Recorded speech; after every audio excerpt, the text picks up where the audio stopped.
Chevre, how are you?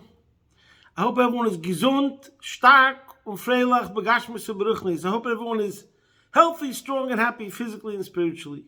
Today is Erev Shabbos Kodesh Pashas Ki Seitzei, and we are going to speak about the connection of Chodesh Elul to Pashas Ki Seitzei and the relevance and lessons that we can learn. But first we'll start with a prayer. We're going to say a posik from the kapitel that we start saying every single day in Chodesh Elul, twice a day during Shachas and by Mincha, and that's the kapitel Chav Zayin, the David Hashem Moedi V'Yishi. We'll say the posik Gimel, which is directly related to this week's Parsha. And the posik says as follows, and this is the prayer: Im tachne olai machne lo yiro libi im tokum olai mulchama bezois ani voiteach. Were a camp to encamp against me, my heart would not fear. Were war to rise up against me, in this I trust. Bezois ani voiteach, Rashi says, bezois ani voiteach, b'masha omer l'mayla, Hashem mois chayai. In what we said above, in the same kapitel, the first pasuk, Hashem is the bastion of my life. So the message is here of empowerment. Since we're connected above, we have the greatest force, the greatest power on our side. As misverbunden oiben, if you're connected above, you don't fall down below. And this is what we say in the prayer, that we have no fear.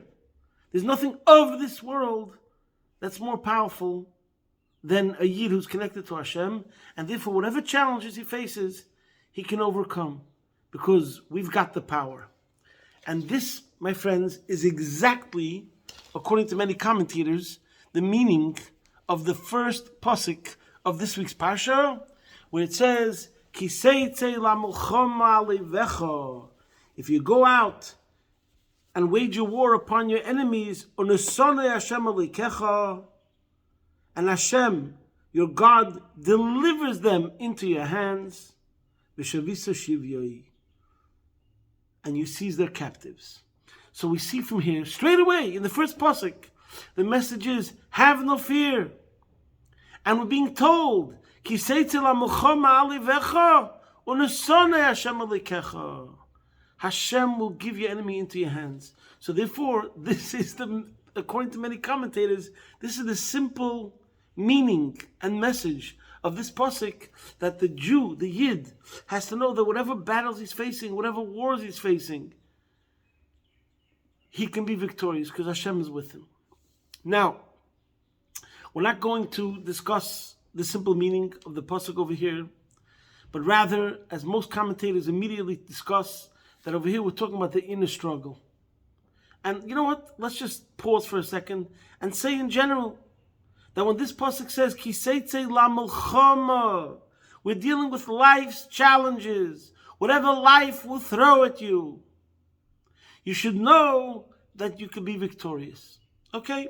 On one level, it's talking about a Jewish soldier who goes to war, and there's a story with the Eishes Yefas Toyar.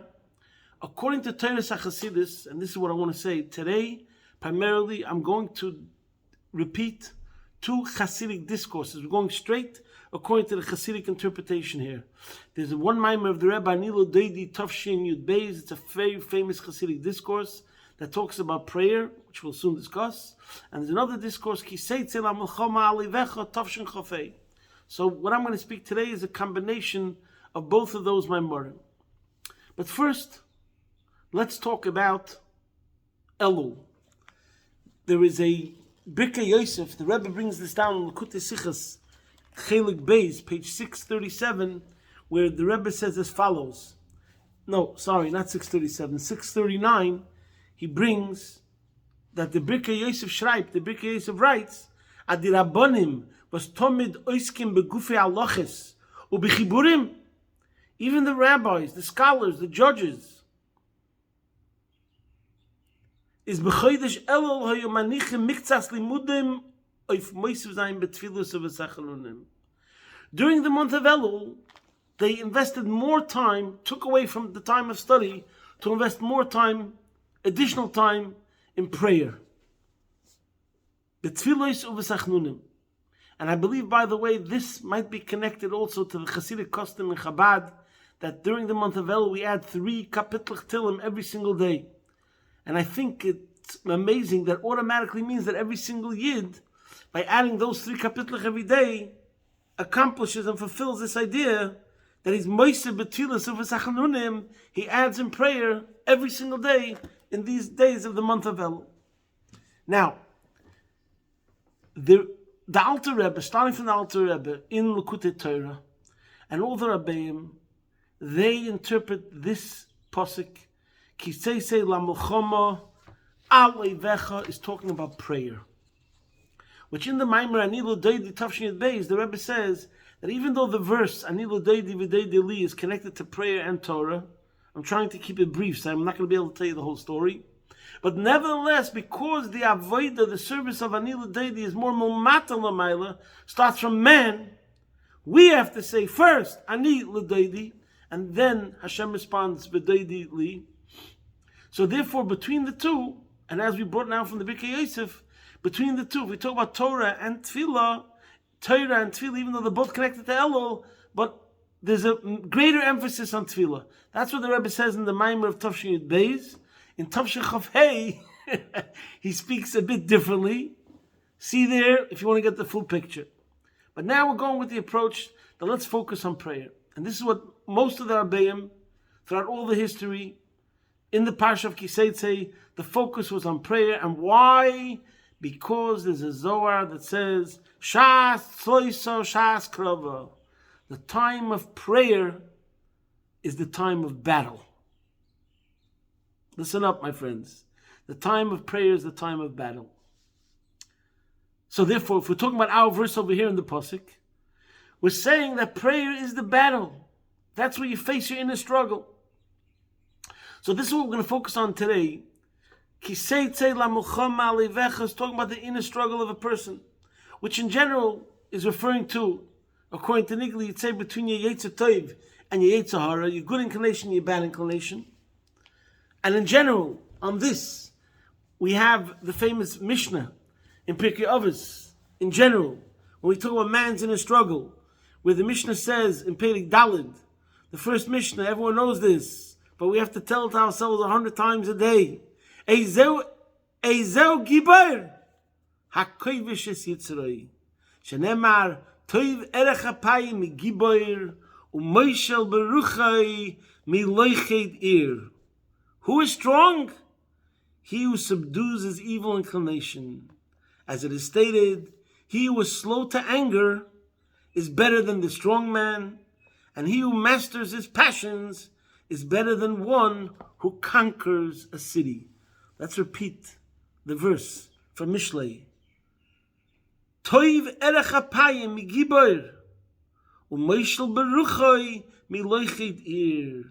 He who is slow to anger is better than the strong man, and he who masters his passions is better than one who conquers a city. Sometimes to control yourself from speaking bad about a person, you have to be a hero. You really want to spill the beans. You really would like to tell the other person about something or somebody. And you have to control yourself. Exercise self-restraint, exercise self-control, exercise self-discipline. And that makes you a hero. And that's greater than conquering a city. You know, many times I talk to myself, I talk to my students, and I speak about you could have a person, not one bead of sweat ever traveled from his forehead to his nose, because he never toiled. He never toiled. It's harder for him to get one bead of sweat to go from here to here. It's a journey of 10,000 miles. It's a bit like the famous joke. Everyone knows the joke, the famous joke. The rabbi got up in front of the congregation. He said, my friends, there was a storm and there's a leak in the roof. The roof is damaged. We need to fix the roof. And he says, there's good news and there's bad news. The good news is we have the money. And the bad news is it's in your pockets. Meaning to say, the distance that we have to travel from your pockets, stick your hand in your pocket and cash it out, give it out, that's also like a journey of 10,000 miles. So that's what it means. Who is really the strong person, the one who exercises self-control. Now this is the message over here. Let's go back to the Chassidus. Shas, Tloisa, Shas, Krova. The time of davening is the time of the battle. What that means, as the Alter Rebbe discussed in chapter 28 of the Tanya, and in general, many chapters of Tanya, 12, 13, when we're talking about Mr.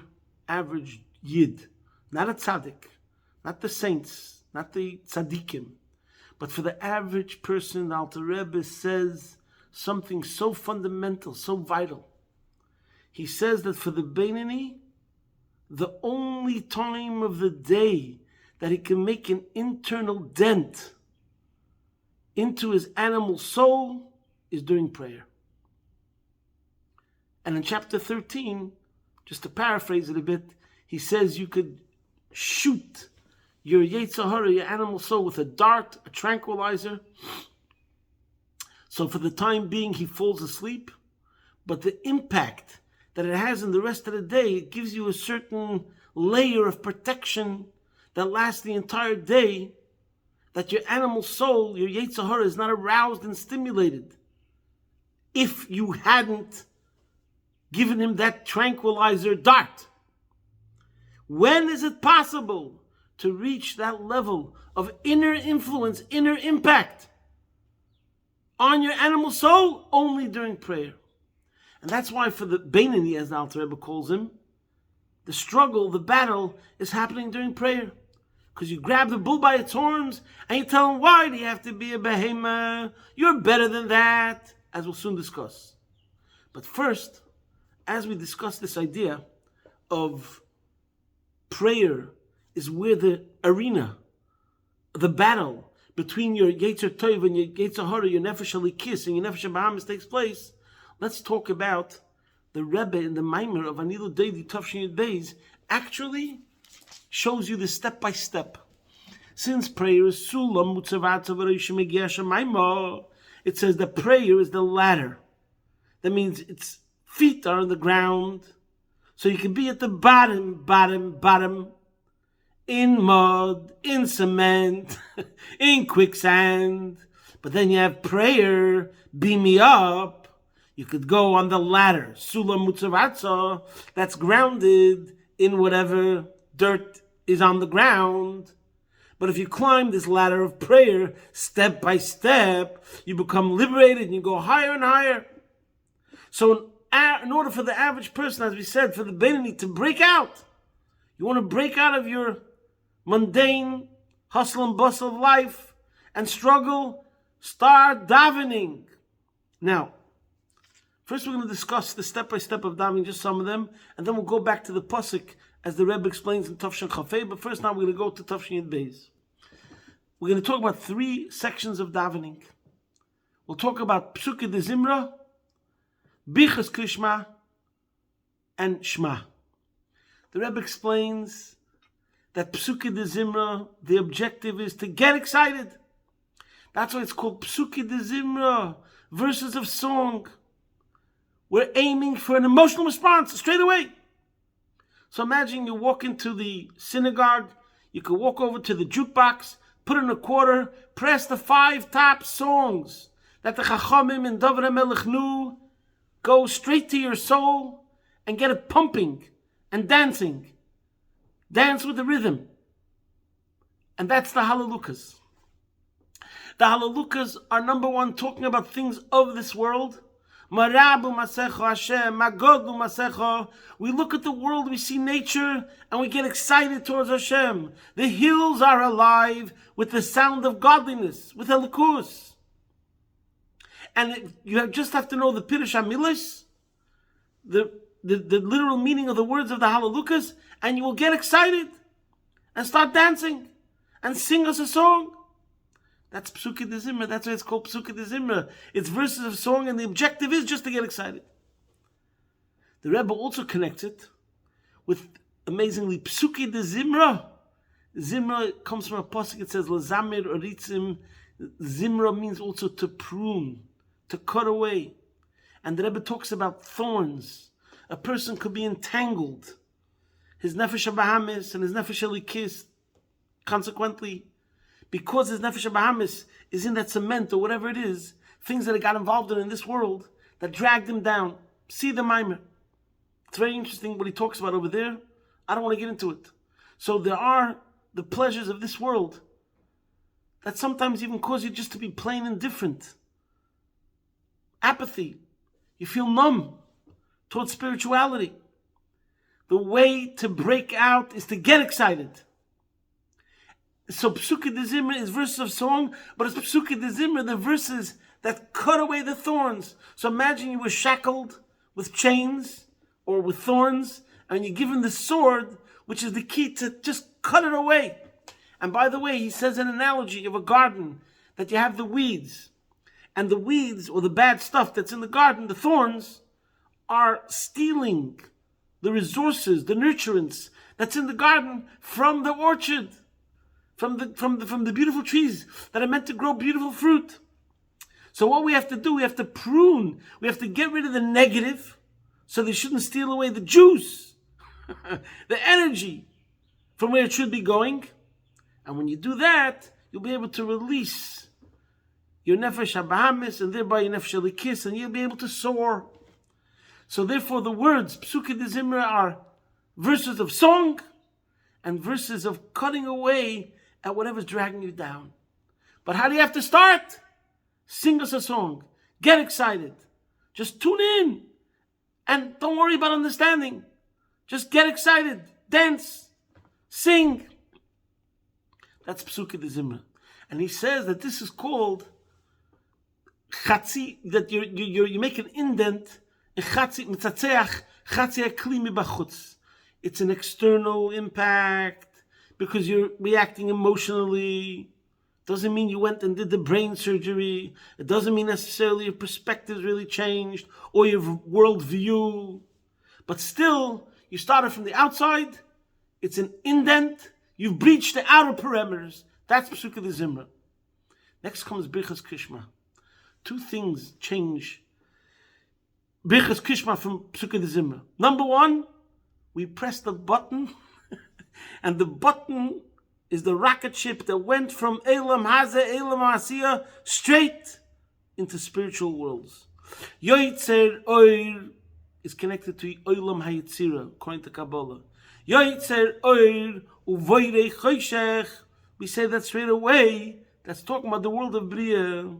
So we're moving away from Elam Hazeh. We're going now to spiritual worlds, and what are we talking about? The angels. The Srafim, the Chayes HaKedesh, and what they're saying and how they're nullified to Hashem, the angels. And here Chassidus explains, and this, in the Maimer of Tafshin Yud Beis, Anna Chafei speaks about it, that now we are talking about the source of the Nefesh HaBahamis. And this is what I meant before. When you talk to your Yetzer Hara, your Nefesh HaBahamis, you have to realize that it really is good, because there's no bad that comes from above. And the Rebbe connects in the Maimer of Tafshin Chavei with the verse over here that says, Ki Seitzei la-melchama alevecha.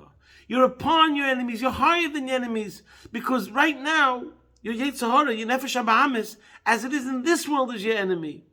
But if you go to the source of your Nefesh HaBahamis, which according to Kabbalah and Chassidus is the source of the animal soul of the angels, and even higher than that, as we know from the Nevuah of Yecheskel, the vision where he saw the Pnei Aryeh, the face of a lion, Pnei Shor, the face of an ox, and the Pnei of the eagle on the Kisei HaKavod. That is the true source of your animal soul. Everything is really good. It's not within the scope of this year to talk about the totality of Judaism, so we have to keep it brief. But the bottom line is the essence of your animal soul is a pleasure principle. We've spoken about this many times. A koyach hamasava, a pleasure principle, a pleasure drive. We have to just condition, re-educate our nefesh habahamis to be attracted and driven and inclined towards the right things. To want the finer things in life, the better things in life. Don't get excited about a bar of chocolate. Get excited about a Hasidic song. And we have the rule, Ein hadinim imtakam el b'sharshan. This is a very important concept. which there should be a separate shir just about this, and probably we spoke about it other times. It's called the concept of roots. There's a lot what to talk about, and how, especially in the last 30 years, I would say from the mid-70s, this whole concept of roots has been completely, it has a renaissance. And especially when Russia fell in 1990, when people were able to start traveling to these countries, and so many families have a custom that if they're wealthy enough, the grandfather makes a trip and he takes his kids and his grandkids, and they go to Hungary and they go to Russia and they go to Ukraine and they go to wherever. They try to follow in the footsteps of where their parents came from, and they want their kids to understand who their grandfather was, who their great-grandfather was. Why? And this is so important to them. As the saying goes, if you don't know where you come from, you don't know where you're going.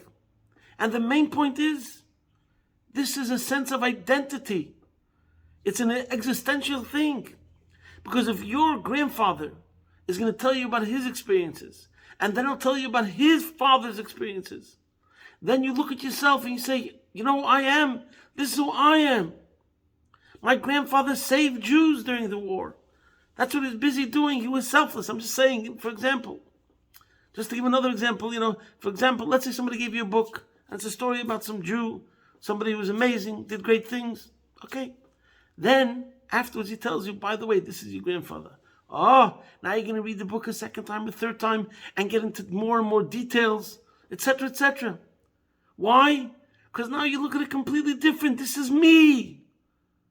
And that's why Ein Adinim and Tokin, the severities are not sweetened. Ella B'Shoshim, we have to go back to its root. This has broad ramifications at many levels. And the same thing is with the animal soul. We take the hippopotamus and we say, why are you such a grabazach? Why are you so coarse? Why are you so thick? You really come from grandparents that are refined. You come from grandparents that are singing to Hashem. You come from the Malachim, from the Srofim, V'chayes, V'fani HaKodesh. You come from Pnei Shosh and Merkava. You come from spirituality. Right now, only because you're in this world, you're running after materialism. But the truth is, that's not who you really are. You know who you really are? Like the Malachim, like the Pnei Shosh and Merkava. So, Birchas Kishma, two things happen. Number one, we graduate from this world and we go straight to Bria and Yitzira, but also we meditate. We sit down. Over here, the objective is to meditate. So it's not Chatzi Aklimi Bachutz, it's not an external impact. It's more internal. With your mind, you're changing your perspective. You're changing your outlook. And you have to meditate about the source of the Nefesh HaBahamis. That's Birchas Kishma. Okay? And the objective is meditating with your mind. It could be that the conclusion of meditating with your mind is you meditate, but you don't understand. You understand how much you don't understand. But the point is, it's more introspective. Psukidism is about getting excited. A person can get excited about something he doesn't understand. So again, Psukidism is about getting an emotional response, and that's breaching the outer perimeters of your Nefesh HaBahamis of Yetzer Hara. Now we're going deeper. Now we're going into the internal aspects of your Nefesh HaBahamis. That's Birchas Kishma. Then comes Shema. And here the Rebbe says,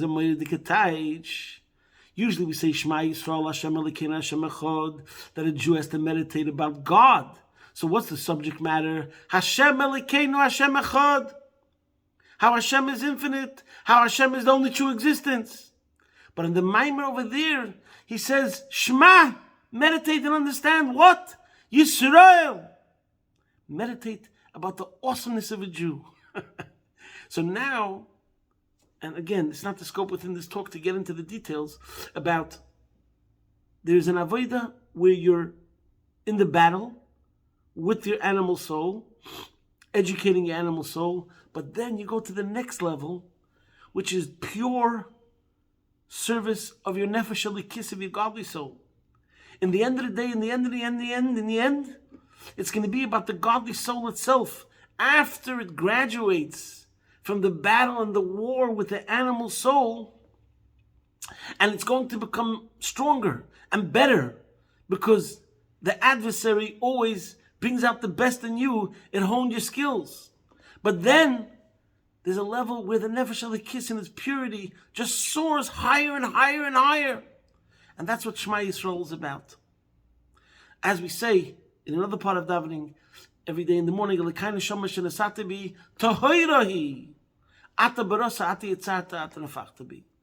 the real Nefesh Elikis, as it exists in Atzilus, in the highest world, is called Tahirahi. It's pure, 100%, in a way that it has nothing to do with physical.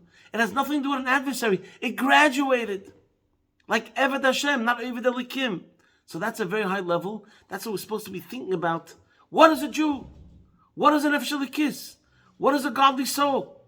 And that's the meditation of Shema. So the Rebbe in that Maimon goes further, what Shemoneh Esrei is, but it's not within the scope of this talk. So now we see how the focus, Ki Seitzei LaMilchama, Alevecha. So number one, Ki Seitzei. I didn't say this before, but Ki Seitzei means make a move. As soon as you make a move, like we said last week, start with a step, just do one thing. Just make a shift, one tiny movement. Ki Seitzei. And then, no, you'll be Alevecha, you'll win, you'll be superior, you have Hashem's help. And also, Alevecha, go to the source. Once you understand the source of your Yetzer Hara, of your Nefesh HaBahamis, then you'll be able to accomplish B'chol Levavcha, B'shnei Yitzarecha, etc. Now I just want to say one more connection, which is a very famous connection, but again we see Chassidus Chabad is wow. There's a pasuk over here in the Parsha, which the Arizal, the holy Arizal, said is connected to Chodesh Elul, and that's when we're talking about this Eishes Yifas Toyar, which, by the way, according to Chassidus, the Eishes Yifas Toyar is a lower level of your Nefesh Elikis that was held in captivity. There's the Yifas Toyar and there's an Eishes Yifas Toyar. But in any case, the Arizal says that what has to happen is, after the pasuk says, "Vehisira simlas shivya me'alev v'yoshva b'veisecha," she has to be in your home. Uvochso esavia v'esima yerach yomim. She should weep. This is what the pasuk says, that she should be in your house and weep for her father and her mother for a full month. I'm not getting into the pashta, the simple meaning, but the Arizal says that this is an allusion, it's a remez to the month of Elul. Uvochsa esavia v'esima yerach yomim. The month is going on the month of Elul. Uvochsa esavia goes on serving Hashem with merirus. There's a level of remorse. Sometimes we speak that the tshuva has to include a sense of charat al-avar. If you never have a sense of regret that you did something wrong, then you'll never really correct it properly. That's true about tshuva. There must be an element of charat al-avar. That's why in Yom Kippur there's vidui, al-chet, because we know that tshuva has to be b'makam achet. Unless the person is ready to say, I'm sorry, unless the person is ready to say, I made a mistake, then he'll never fix the mistake. So there is that element of charata al ha'ovar, having regret over the past. And this is what the Arizal says, uvochsa yerach yomim. During the month of Elul, the person has to have that element where he knows that he's missing something. It's like it says in the Yom Yom that there was a chassid that came to the Alter Rebbe and said, Rebbe, what am I missing?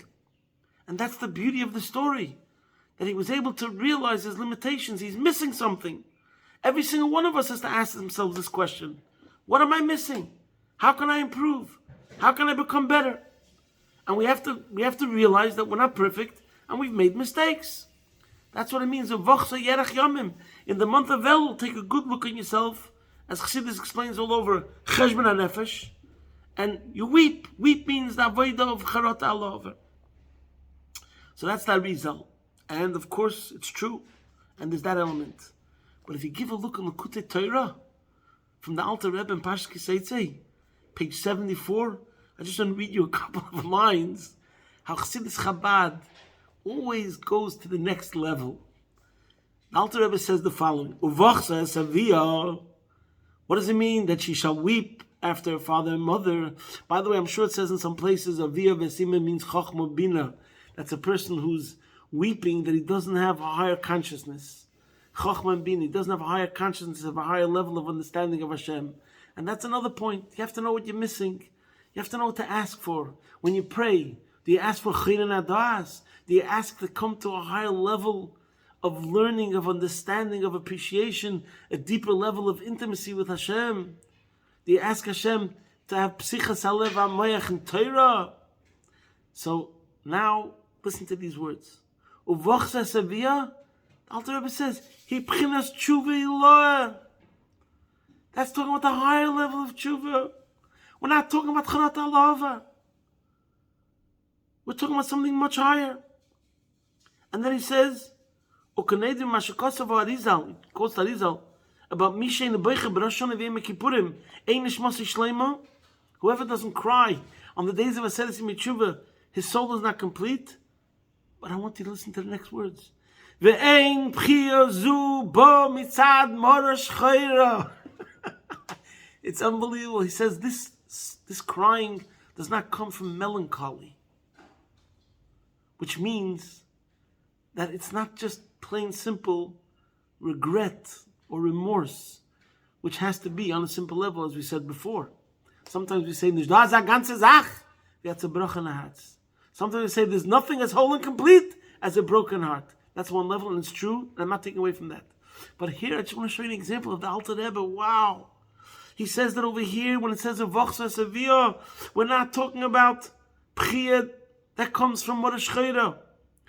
Elake'inyin sha'omru razal, Gaber Rebbe Kiva, I think it's from the Zohar somewhere, he brings that it says about Rebbe Kiva, Shehisig Soidoi Satoira, when he came to an awareness and an understanding of the secrets of the Torah. B'shir Hashirim, when he realized the sweetness and the awesomeness of the Soidoi Satoira and Shir Hashirim. Zolgu Einov D'mois. His tears were flowing from his eyes. This is something that's similar to what's going to happen when Mashiach comes. Will be coming with tears. Shimadrega Gvoya. It's a very high level. So obviously, the Alter Rebbe doesn't say it's tears of joy, but it's definitely implying, he says it's not tears connected to Morash Chayra, it's not tears connected to melancholy, but it's tears connected to a higher awareness, a higher consciousness. And obviously, I think he means like tears of joy. Rebbe Kiva was in a state of ecstasy because he came to a new level of appreciation of Shir HaShirim, the Song of Songs, which is the love story between Hashem and Yidden and Hashem. So the Eibusha should help that each and every single one of us should make resolutions in the direction of Ani l'doidi v'doidi li, as we mentioned before, that the focus is on doidi, the love of Hashem to Yidden and the love of Yidden to Hashem. And we should make resolutions to improve. And the main focus during Chodesh Elul, as we mentioned, should be in davening. And therefore, ki Seitzei l'melchama alivecha, as the Alter Rebbe says, is talking about Shas Sloisa, Shas Krova. And if we all try ki Seitzei, we'll just improve a bit, then we'll be all alivecha. We'll see how we're making an impact on our Yetzer Hara, on our Nefesh HaBahamis, guaranteed. Ki korei ve'lecha adovar me'oid, beficha bevavcha la Seitzei. And then, uvachsa savia ves ima, we'll realize what we're missing in our consciousness and our awareness, but we'll also come to a vachsa, we'll start savoring and tasting higher levels of understanding, and it will be tears of joy and tshuvi law, as the Alter Rebbe says over here. And if we do all this, there's no question about it. Ani l'doidi isarusta l'tata will cause the isarusta l'ela doidi li begula mitzvah shleima, take it from yad mamish, posting from my home Be'ez Hashem Yisbarach your man in Melbourne.